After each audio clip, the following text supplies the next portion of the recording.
I'm here in Dublin, where one of the concerns around the latest proposal seems to be around the consent process, the process by which the Northern Irish administration would agree or not to continue with rule alignment. We heard recently from Julian Smith, the Northern Ireland Secretary, that there's room for reform of that consent process. Do you see that as reformable? How would you respond to Julian Smith there?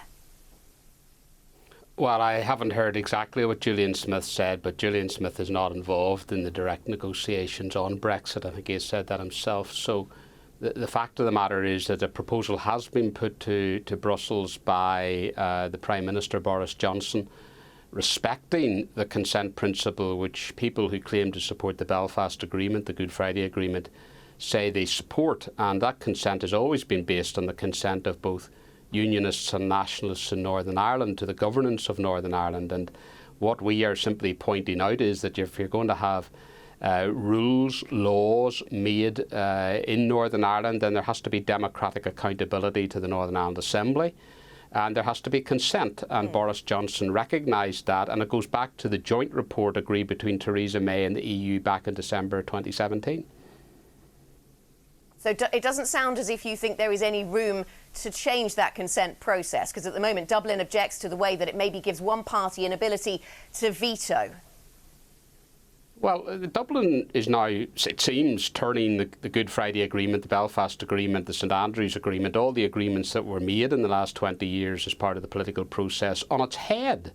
They seem to be saying, you know, the Northern Ireland Assembly currently operates, and the Northern Ireland Executive, the government, on the basis of parallel consent. In other words, if nationalists don't like something, they can say that they don't want it, and similarly for unionists. But it appears now that Dublin want to say that when it comes to matters of making laws on our economy and all the rest of it, oh, no, we can't have that process. Are they suggesting we go back to majority rule in Northern Ireland? Because that would be a very interesting concept.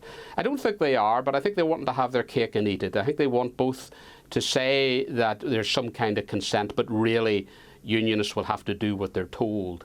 The backstop, as originally proposed, is not acceptable to unionists because it doesn't have their consent. It is anti-democratic. Laws would be made in Northern Ireland over which Westminster and Stormont would have no say, and it would trap Northern Ireland and the UK in a customs arrangement union until such time as the EU were happy to let the UK out of it. Now, that's totally unacceptable for any country, never mind the fifth biggest economy in the world.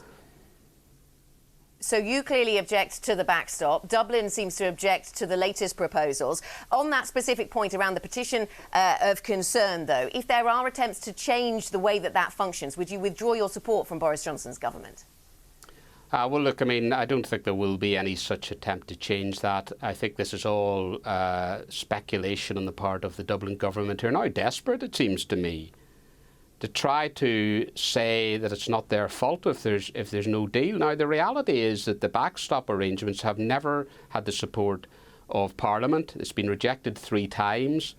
Dublin has got to realise that if you want to have a deal, there's got to be 2 to make that deal. And Boris Johnson has now come forward with proposals which secures the constitutional and economic integrity of Northern Ireland, but at the same time offers a sensible way forward and avoids a no deal, which people tell us they don't want. So rather than sort of engaging in some of the rhetoric that we have heard, almost within minutes of the proposals being tabled, we had Leo Varadkar and Simon Coveney out denouncing it in very strident terms. And we want to get a deal. We believe that there's the possibility of getting a deal, but people have got to engage. There's got to be a negotiation here. But it's got to be based on democratic control of our laws, the consent principle as enshrined in the agreements that have been made, and the fact that there can't be any never-ending trap which the UK cannot get out of. If we did see Boris Johnson's proposals being successful, then, Nigel, could you see a situation where the DUP and some of your partners, perhaps, in Stormont might veto rule alignment with the EU? And what would happen to the relationship with the Republic of Ireland in that case?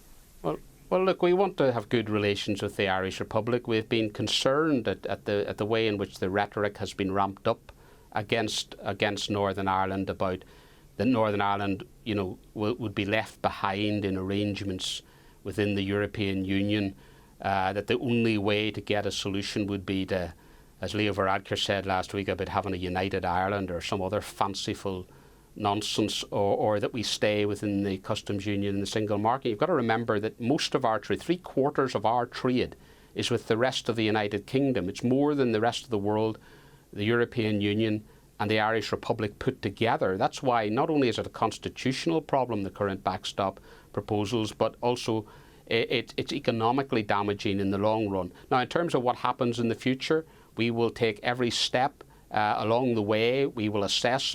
Of course, we're talking about once we're in the second stage of the negotiations. Is Brussels really intent on getting an agreement which provides an alternative to the backstop?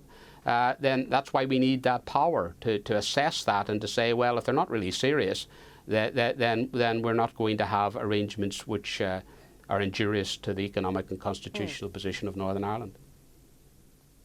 Nigel, that piece I quoted from The Spectator, a very long piece, but suggested that maybe even Boris Johnson and his team have given up hope that a deal will be achieved. Do you think that a deal will be achieved, say, by Friday, which is the informal deadline that Leo Varadkar has put down? Yeah, look, I mean, it looks difficult at the moment. I'm very, very sad about that. I think the fact that almost immediately these proposals were published, that we had a round of rejections, particularly coming from Dublin. You know, there seemed to be a more nuanced approach elsewhere. That's been very, very sad to us. I think it's quite revealing, however, because what it does flush out is that the original backstop proposals were clearly something that certain Dublin politicians, particularly in the government, really felt was the end destination, and they were never really going to consider anything else seriously at all. The way that they have dismissed any alternative arrangements indicates to us that the real plan is to keep Northern Ireland and the UK in arrangements for their own purposes. And under the withdrawal agreement, the one proposed by Theresa May, the one rejected by Parliament, but the one to which Dublin and Brussels clings to, that would give enormous power going forward to Brussels, and would say effectively that they could allow us, they could decide when we'd be released from those arrangements.